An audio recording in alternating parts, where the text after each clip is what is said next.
Imaginez une histoire où la trahison et la justice se croisent, où la détermination d'une femme défie les normes sociales et où son courage lui garantit une place dans la lignée des rois et même du Messie. L'histoire de Tamar est marquée par l'intelligence, la stratégie et la providence divine. C'est un récit puissant qui montre comment Dieu peut transformer les scandales en rédemption. Restez avec nous pour plonger dans ce récit fascinant et souvent mal compris des Écritures. Le voyage de Tamar commence au chapitre 38 du livre de la Genèse, un passage qui, à première vue, semble interrompre l'histoire de Joseph. Nous rencontrons alors Juda, l'un des 12 fils de Jacob, qui s'est éloigné de sa famille et s'est installé parmi les Cananéens. Il y épouse une femme du pays et a 3 fils, Onan et Shéla. Au fil du temps, Juda fait en sorte que son fils aîné, épouse Tamar. On sait peu de choses sur ses origines, mais il est possible que Tamar soit issue d'une famille noble parmi les Cananéens. Ce dont nous sommes sûrs, c'est qu'il s'agissait d'une femme d'une grande résistance et d'une grande détermination, des caractéristiques qui allaient définir son histoire. Cependant, le mariage de Tamar et fut bref et marqué par la tragédie. La Bible ne nous donne pas beaucoup de détails sur le comportement Elle nous dit simplement qu'il était méchant aux yeux du Seigneur et que c'est la raison pour laquelle Dieu lui a ôté la vie. Ce récit laisse de nombreuses questions sans réponse. Quel genre de mal pratiquait-il? A-t-il été cruel avec Tamar? Ou bien son comportement répréhensible concernait-il d'autres aspects de sa vie? Bien que nous n'ayons pas ces réponses, nous savons que sa mort a complètement changé le destin de Tamar. À l'époque, la position sociale et l'avenir d'une femme étaient directement liés à son mari et à ses enfants. Sans héritier, Tamar s'est retrouvée dans une situation vulnérable, soumise à la pauvreté et au mépris de la société. Cependant, la loi du lévirat, une pratique courante dans le monde antique, offrait une solution. Selon cette tradition, lorsqu'un homme meurt sans laisser d'enfant, son frère cadet a la responsabilité d'épouser la veuve et d'engendrer un héritier au nom du défunt. De cette manière, la lignée du défunt se poursuivait et la veuve était protégée au sein de la famille. C'est sur la base de cette pratique que Juda ordonne à son 2e fils, Onan, d'épouser Tamar. Cependant, Onan n'avait aucun intérêt à s'acquitter de son obligation. Il savait que les enfants qu'il aurait avec Tamar ne seraient pas considérés comme les siens, mais comme ceux et que cela diminuerait sa propre part de l'héritage familial. C'est pourquoi il a délibérément empêché la conception, évitant ainsi d'engendrer une descendance pour son frère décédé. Cet acte égoïste et irrespectueux a mis Dieu en colère, et, tout comme Onan a été tué, Tamar se retrouva encore plus fragile. 2 fois veuve et sans enfant, elle se trouve dans une situation dangereuse, dépendant de la bonne volonté de sa famille pour sa protection et sa subsistance. Juda, craignant de perdre son 3e fils, Shéla, hésite à respecter la coutume du lévirat. Il promet à Tamar de l'épouser lorsque Shéla sera grand. Cependant, cette promesse était vide de sens. En réalité, Juda voyait en Tamar une femme maudite, estimant qu'elle était en quelque sorte responsable de la mort de ses enfants. N'ayant pas le courage d'affronter directement la situation, il a renvoyé Tamar chez son père sous prétexte d'attendre la maturité de Shéla. Il ne se rend pas compte qu'en refusant ce droit à Tamar, il commet une grande injustice. Le temps passe, et Tamar se rend compte qu'elle a été trompée. Shéla était maintenant adulte, mais Juda n'a jamais pris de mesures pour tenir sa promesse. Tamar resta veuve, sans perspective d'avenir et sans la sécurité à laquelle elle avait droit. Mais au lieu d'accepter son sort, elle décida d'agir. Elle apprit que Juda, désormais veuf, se rendait à Timna pour tondre ses moutons. Cet événement était très fréquenté et s'accompagnait généralement de célébrations. Pour Tamar, c'était l'occasion rêvée de revendiquer ce qui lui appartenait. Déterminée, elle mit au point un plan audacieux. Tamar enlève ses vêtements de deuil et se couvre d'un voile, dissimulant ainsi son identité. Elle se place au bord de la route où passera Judas, près de l'entrée de la ville. Ainsi vêtue, elle aurait pu être prise pour une prostituée de culte, ce qui était courant dans les rituels religieux des peuples de cette région. Lorsque Judas l'aperçoit, il ne la reconnaît pas et s'approche d'elle pour lui proposer une rencontre. Tamar accepte, mais demande un gage avant de consommer l'acte, car il n'a pas de paiement immédiat. En guise de garantie, elle demande 3 objets personnels de Judas: son sceau, son cordon et son bâton. Ces objets étaient des symboles de l'identité et de l'autorité de Judas, quelque chose de comparable à une signature aujourd'hui. Après la rencontre, Tamar rentre chez elle, enlève son voile et reprend ses vêtements de veuve en attendant les conséquences de son acte. Peu après, elle se rendit compte qu'elle était enceinte. La nouvelle parvient à Judas qui, ignorant la vérité, est furieux. Pour lui, Tamar a déshonoré sa famille et mérite d'être punie. Outré, il ordonne qu'elle soit amenée devant lui pour être brûlée. Une punition sévère pour un prétendu crime d'adultère. Mais Tamar était prête. Au moment de sa comparution, elle envoie à Judas les objets qu'elle a reçus en gage et déclare: « Je suis enceinte de l'homme à qui appartiennent ces objets. » Lorsqu'il voit les objets, Judas ne peut nier la vérité. La réalité le frappe de plein fouet. Il est lui-même responsable de la grossesse de Tamar. Devant tout le monde, Judas déclare: « Elle est plus juste que moi, car je ne l'ai pas donnée à Sheila, mon fils. » Par cet aveu, il reconnaît sa culpabilité et l'injustice qu'il a commise. Tamar, qui était sur le point d'être condamnée, a été complètement réhabilitée devant sa famille et sa communauté. Ce retournement de situation a non seulement sauvé Tamar, mais aussi changé le cours de l'histoire de Judas. Lui qui avait auparavant agi de manière égoïste et irresponsable a été contraint de faire face à ses fautes. Le courage et la ruse de Tamar font éclater la vérité, dénoncent l'hypocrisie et amènent Judas à reconnaître ses erreurs. Les mois passent et Tamar arrive au moment de l'accouchement. À sa grande surprise, elle n'attendait pas un seul enfant, mais des jumeaux. Pendant l'accouchement, il se passe quelque chose d'inhabituel. L'un des bébés sort du ventre de sa mère et la sage-femme s'empresse de lui attacher un fil rouge autour du poignet pour le marquer comme premier-né. Mais il recula et son frère naquit avant lui. Ce garçon fut appelé Pérez, ce qui signifie « celui qui rompt », parce qu'il avait rompu l'ordre naturel de la naissance. Le second bébé, qui semblait être l'aîné, reçut le nom de Zéra. Ce détail de la naissance des jumeaux est porteur d'un profond symbolisme, reflétant un schéma récurrent dans les Écritures où Dieu choisit des voies inattendues pour accomplir ses desseins. L'histoire de Tamar, qui a commencé dans la douleur et l'injustice, s'est terminée par une rédemption et un but. Ses enfants ont poursuivi la lignée de Judas, qui a conduit à la naissance du roi David, et, des siècles plus tard, à celle de Jésus-Christ lui-même. Tamar, une femme qui semblait vouée à l'oubli, est devenue une figure essentielle de l'histoire de la rédemption. Son courage et son intelligence ont défié les conventions et lui ont assuré une place dans le plan divin. Même dans l'adversité, elle n'a pas renoncé à se battre pour ce qui lui revenait de droit, et sa persévérance a transformé son destin. L'histoire de Tamar n'a pas seulement changé sa propre destinée, elle a aussi transformé la trajectoire de Judas. À partir de ce moment, nous voyons un homme différent de celui qui avait trompé sa belle-fille et l'avait traité comme une malédiction.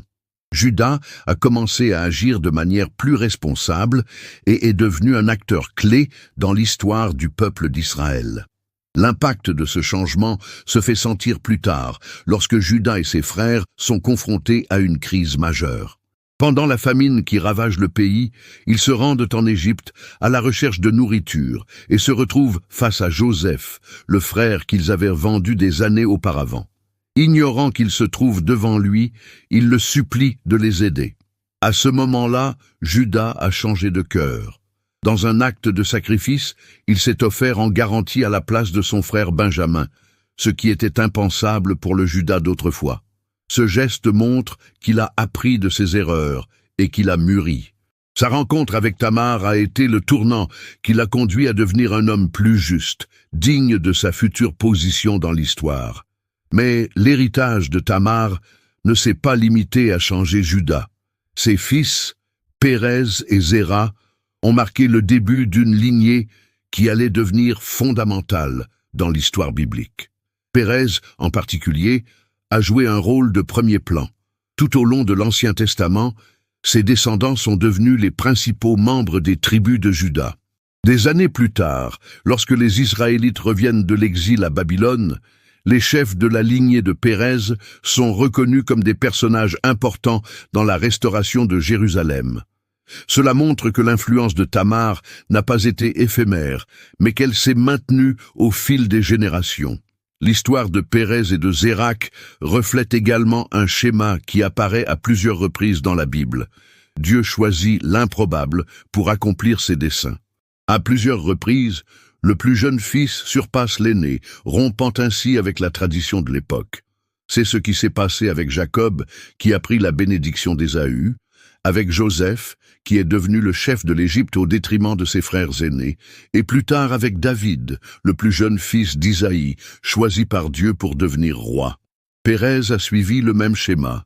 Bien que Zéra ait été le premier à tendre la main et à recevoir le fil rouge de la primogéniture, c'est Pérez qui est né le premier et qui a perpétué la lignée qui aboutirait à David et plus tard à Jésus-Christ. Ce détail de la naissance des jumeaux est un message fort. Dieu défie souvent les attentes humaines et écrit l'histoire de manière inattendue. Un autre aspect fascinant de l'histoire de Tamar est que malgré ses origines cananéennes, elle a été incluse dans la lignée du Messie. Dans le contexte biblique, cette inclusion est extrêmement significative.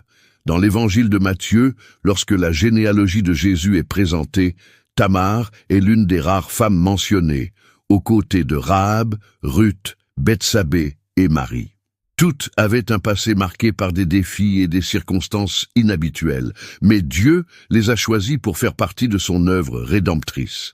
Cela démontre que dès le début, le salut n'était pas destiné à un groupe spécifique, mais à tous les peuples. Tamar, en tant qu'étrangère, a joué un rôle fondamental dans l'accomplissement du plan de Dieu. Son histoire prouve que Dieu ne se limite pas aux conventions humaines, mais qu'il agit à travers des personnes improbables pour accomplir ses desseins. En outre, Tamar nous enseigne la justice et le courage. Dans une société où les femmes étaient souvent privées de voix et de droits, elle n'a pas accepté passivement le sort qui lui était imposé. Au contraire, elle a cherché à garantir sa sécurité et la continuité de la lignée de Juda, ce qui, selon les coutumes de l'époque, était son droit légitime. Son attitude peut sembler controversée, mais en agissant, elle a révélé l'hypocrisie de Juda et l'a forcé à faire des comptes qui ont abouti à un résultat juste. Ce faisant, Tamar nous enseigne que même face à de grands défis, le courage et la détermination peuvent changer le cours de l'histoire. Ses enfants, ses descendants et même la transformation de Juda sont le fruit de sa décision de ne pas accepter l'injustice. Tamar aurait pu se conformer et passer le reste de sa vie dans l'oubli, mais sa foi et son audace ont fait en sorte que l'on se souvienne de son histoire et que son héritage perdure. L'impact de son histoire a traversé les générations et est parvenu jusqu'à nous. Tamar nous montre que Dieu peut utiliser n'importe quelle situation, aussi difficile qu'elle puisse paraître, pour réaliser ses plans. Son histoire n'est pas seulement celle d'une victoire, mais aussi celle de la façon dont Dieu renverse les situations de douleur et d'injustice pour apporter la restauration et la raison d'être. L'impact de l'histoire de Tamar dépasse son époque. Son parcours nous enseigne l'importance de la persévérance, de la justice et de la foi au milieu de l'adversité. Bien qu'elle ait été confrontée à la trahison et à des obstacles, elle ne s'est pas laissée réduire au silence ou à l'oubli. Son attitude a changé son destin et a fait d'elle un acteur clé du plan de Dieu pour la rédemption de l'humanité. La généalogie de Jésus, rapportée dans l'évangile de Matthieu, renforce ce point. Tamar est l'une des rares femmes mentionnées, ce qui démontre l'importance de son rôle dans l'histoire biblique. Sa présence n'est pas un détail insignifiant, mais la preuve que Dieu apprécie ceux qui luttent pour la justice et refusent d'être victimes des circonstances. En outre, l'inclusion de Tamar et d'autres femmes dans la lignée du Messie défie les attentes culturelles de l'époque. À une époque où les généalogies avaient tendance à ne mettre l'accent que sur les hommes, la Bible met un point d'honneur à rappeler ces figures féminines qui ont joué un rôle essentiel dans l'histoire du salut. Cela nous montre que Dieu ne se limite pas aux normes imposées par la société, mais qu'il agit de manière surprenante pour accomplir ses desseins. Un autre point qui mérite d'être souligné est le symbolisme de la naissance de Pérez et de Zéra. La manière inattendue dont Pérez est venu au monde reflète un schéma récurrent dans la Bible, où Dieu choisit souvent l'improbable pour diriger. Cela renforce l'idée que le plan divin ne suit pas les règles humaines, mais se manifeste de manière à défier les attentes et à enseigner des leçons importantes sur l'humilité et le but à atteindre. L'histoire de Tamar nous rappelle également que Dieu est un Dieu de justice. Malgré les difficultés qu'elle a rencontrées, Tamar n'a pas été oubliée. Sa lutte pour ses droits a été reconnue et a abouti à sa réintégration dans la famille de Juda. De la même manière, Dieu continue d'agir en faveur de ceux qui sont lésés et qui cherchent son intervention avec foi et détermination. En outre, l'issue de cette histoire nous donne une leçon de repentance et de transformation. Juda, qui a d'abord agi de manière égoïste et irresponsable, a reconnu ses erreurs et a changé de conduite. Ce processus de rédemption est un message puissant sur la façon dont Dieu peut transformer les cœurs et restaurer les relations, même après de graves échecs. L'impact de cet apprentissage s'est étendu à travers les générations. La tribu de Juda est devenue la lignée des rois d'Israël jusqu'à la naissance de Jésus-Christ. Cela signifie que sans le courage et l'intelligence de Tamar, l'histoire aurait pu prendre un cours différent. Son action était essentielle pour que le plan de Dieu s'accomplisse. Enfin, l'histoire de Tamar nous enseigne que Dieu peut utiliser n'importe quelle circonstance pour réaliser ses plans. Même lorsque tout semble perdu, il agit au milieu des difficultés pour apporter la rédemption et un but. L'histoire de Tamar est la preuve que Dieu peut transformer la souffrance en victoire et faire en sorte que même les situations les plus défavorables servent un but plus important.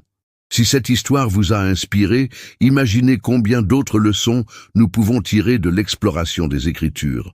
Restez avec nous pour d'autres histoires incroyables qui montrent comment Dieu agit dans la vie des gens et révèle sa grâce de manière surprenante. Ne manquez pas l'occasion d'en savoir plus sur ces histoires fascinantes. Abonnez-vous à la chaîne et activez les notifications pour ne rien manquer du contenu. Découvrons ensemble les merveilles de la Bible et tirons-en des leçons précieuses pour notre vie.